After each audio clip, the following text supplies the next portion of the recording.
यात्रा का आगाज 22 अप्रैल से होने जा रहा है, जहां 22 अप्रैल को गंगोत्री और यमुनोत्री धाम के कपाट खुलेंगे। वहीं 25 अप्रैल को बाबा केदार और 27 अप्रैल को बद्री विशाल के कपाट खुलेंगे। पिछले कई सालों से केदारनाथ धाम पहुंचने वाले यात्रियों की संख्या में बढ़ोतरी देखी जा रही है। ऐसे में केदारनाथ पैदल मार्ग पर यात्रियों के लिए व्यवस्थाओं का समय से इंतजाम करना बेहद जरूरी होता है। वहीं अब केदारनाथ यात्रा शुरू होने में महज हफ्ता भर बचा है, लेकिन पैदल मार्ग सहित कई जगहों पर अभी भी अव्यवस्था का अंबार देखने को मिल रहा है। सबसे पहले तो आप केदारनाथ पैदल मार्ग पर बने इस 10 से 25 फीट ऊंचे ग्लेशियर को देख लीजिए, जिसके बीच से होकर तीर्थ यात्रियों को गुजरना पड़ेगा, जो किसी बड़ी चुनौती से कम नहीं है। इस स्थिति का जायजा लेने ईटीवी भारत की टीम ग्राउंड जीरो पर पहुंची। बाबा केदारनाथ की यात्रा 25 अप्रैल शुरू हो रही है। कह सकते हैं कि प्रथम चरण की जो यात्रा रहेगी, बहुत ही कह सकते हैं जो यात्री आएंगे वो इन बड़े बड़े ग्लेशियर से होकर गुजरेंगे। अभी भी जो घोड़ा खच्चर संचालक हैं वो यहाँ पे आ रहे हैं, राशन सामग्री यहाँ पे लेके आ रहे हैं। पुनर्निर्माण के जो कार्य चल रहे हैं केदारनाथ धाम में, उनका भी निर्माण सामग्री यहाँ पहुँच रहा है और यात्रा शुरू होने में एक सप्ताह का समय शेष रह गया पर लेकिन जो यात्रा तैयारियां हैं स्थानीय लोगों के स्तर से वह की जा रही है। फिलहाल पुनर्निर्माण के कार्य भी यहाँ पे किए जा रहे हैं। तो हम कह सकते हैं कि इस बार प्रथम चरण में जो तीर्थ यात्री बाबा केदारनाथ के धाम पहुंचेंगे उन्हें एक रोमांचित भरा यात्रा करनी पड़ेगी।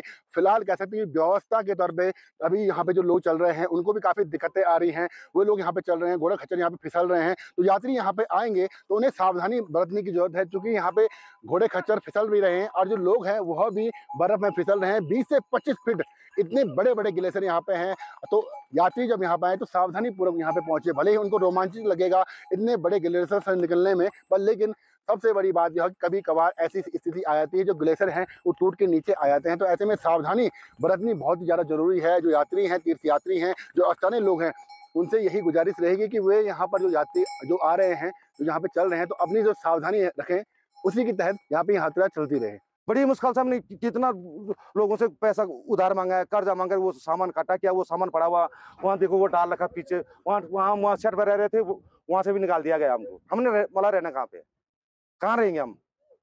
शासन प्रशासन कह रहा है बिल्कुल बिल्कुल बनेगा नहीं, यहाँ पे बनेगा नहीं। तो यात्री की व्यवस्था कैसा होगी, किस तरह से यात्री की व्यवस्था होगी?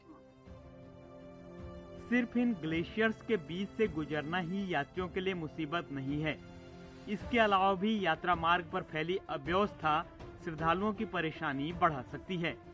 यात्रा मार्ग पर पेयजल और स्वास्थ्य को लेकर भी अभी तक धरातल पर व्यवस्थाएं नहीं दिख रही हैं, जबकि केदारनाथ यात्रा शुरू होने में सिर्फ हफ्ता भर ही बचा है। पेयजल की व्यवस्था सुदृढ़ होने चाहिए। जो शौचालय है वो अभी अधूरे पड़े हैं। यहाँ पर तत्काल प्रशासन को उनको समय पे काम पूरा करना चाहिए। और सबसे बड़ी समस्या है कि यहाँ पे लोकल लोगों को, ज्यादा से ज्यादा लोकल लोगों को परमिशन देनी चाहिए, चाहे वो लॉटरी वाले हैं, टेंट कॉलोनी वाले हैं, क्योंकि अभी तक मुझे लगता है खाद्यान्न बहुत कम मात्रा में ऊपर पहुंचा है। घोड़े खच्चरों की पर्याप्त व्यवस्था यहाँ पे नहीं है और प्रशासन को जल्द से जल्द घोड़े खच्चरों को यहाँ पे परमिशन देने चाहिए, ताकि खाद्यान्न और अन्य सामग्री वहाँ पे पहुँच सके, जिससे यात्रियों को वहाँ पे दिक्कत ना हो।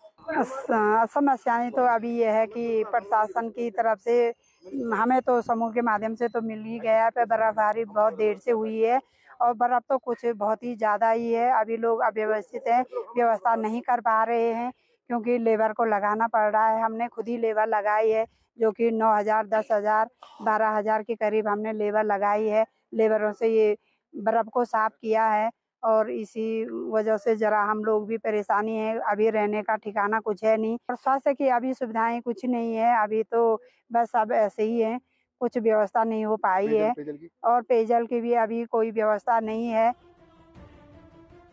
तो सुनिए आपने यात्रा मार्ग की बदहाली।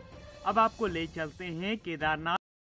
हमें तो समूह के माध्यम से तो मिल ही गया है, बर्फबारी बहुत देर से हुई है और बर्फ तो कुछ बहुत ही ज़्यादा ही है। अभी लोग अव्यवस्थित हैं, व्यवस्था नहीं कर पा रहे हैं क्योंकि लेबर को लगाना पड़ रहा है। हमने खुद ही लेबर लगाई है, जो कि 9,000, 10,000, 12,000 के करीब हमने लेबर लगाई है। लेबरों से ये बर्फ को साफ किया है और इसी वजह से जरा हम लोग भी परेशानी है। अभी रहने का ठिकाना कुछ है नहीं और स्वास्थ्य की अभी सुविधाएं कुछ नहीं है। अभी तो बस सब ऐसे ही है, कुछ व्यवस्था नहीं हो पाई है पेयजल की और पेयजल की भी अभी कोई व्यवस्था नहीं है।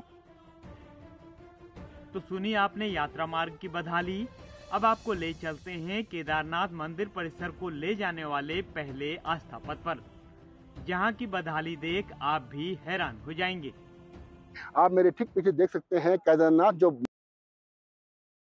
मंदिर मार्ग है, वहां पर दाएं और बाएं साइड यहाँ पर जो तीर्थ पुरोहितों के पुराने भवन थे वह तोड़ दिए गए हैं। अब यहाँ पर नए भवनों का निर्माण कार्य किया जाएगा। प्रशासन स्तर से यह निर्माण कार्य कराया जा रहा है और पुनर्निर्माण दूसरे चरण के पुनर्निर्माण में भी यह शामिल है। तो इसके तहत यह कार्य किया जा रहा है और बहुत सारे भवनों को यहाँ पे तोड़ दिया गया है, जिससे जो मंदिर का पैदल मार्ग है वहाँ पर भी व्यवस्था देख सकते हैं कि पत्थर गिरे हुए हैं, मलबा जमा हुआ। तो 25 अप्रैल को बाबा के कपाट खोलने 5 से 6 दिन शेष रह गए हैं। तो ऐसे में मंदिर मार्ग को भी सही करना जो प्रशासन के लिए एक चुनौती बन जाएगा कि मंदिर मार्ग काम भी करना है एक तरफ, और दूसरी तरफ जो है यात्रियों के लिए जो पैदल मार्ग है वह भी सुव्यवस्थित करना, तो एक यह भी चुनौती रहेगी। और हमारे साथ इस समय मौजूद हैं वुडस्टोन कंपनी के मैनेजर शोभन सिंह, कैप्टन शोभन सिंह। आइए उनसे जानते हैं कि इस बार बर्फबारी लेट हुई है, क्या कुछ समस्याएं आपके सामने रही हैं, क्या कुछ दिक्कतें आई हैं और कौन कौन से निर्माण कार्य जो हैं वो आप कर रहे हैं? जी, बर्फबारी लेट होने की वजह से हमें यहाँ पर काम करने में काफ़ी दिक्कतों का सामना करना पड़ा है। काम लगभग हमारा 1 महीने लेट से शुरू हुआ है, लेकिन अभी मौसम ठीक है तो काम जल्दी से कर रहे हैं। वुडस्टोन कंस्ट्रक्शन कंपनी केदारनाथ में तीर्थ पुरोहितों के लिए मकानों का निर्माण कर रही हैं और इसके साथ साथ कुछ और भी काम कर रहे हैं। जिन तीर्थ पुरोहितों के मकानों को तोड़ा जा रहा है उनके लिए पुनर्वास के लिए जो छोटे टीन सेट बन रहे हैं उनका काम वुडस्टोन कर रही है, तथा जो पुराना पुल था वो पुल उसकी जगह पे नया पुल बन रहा है और जो बाईपास रास्ता बना है वहाँ पर स्टोन सेट का काम भी वुडस्टोन कंस्ट्रक्शन कंपनी कर रही है। वहीं शीतकाल में केदारनाथ धाम में मंदिर की सुरक्षा संभाल रहे सुरक्षा कर्मियों से ईटीवी भारत ने बात की और यात्रा की तैयारियों को लेकर जानकारी ली। 8वीं वाहिनी आईटीबी के जवान यहाँ पे तैनात हैं। जो है मेरी यहाँ पे एक प्लाटून रहती है और हम लोगों ने जो है यहाँ पे जो है 18 तारीख को जो है चार्ज ले लिया था, 18 दिसंबर को।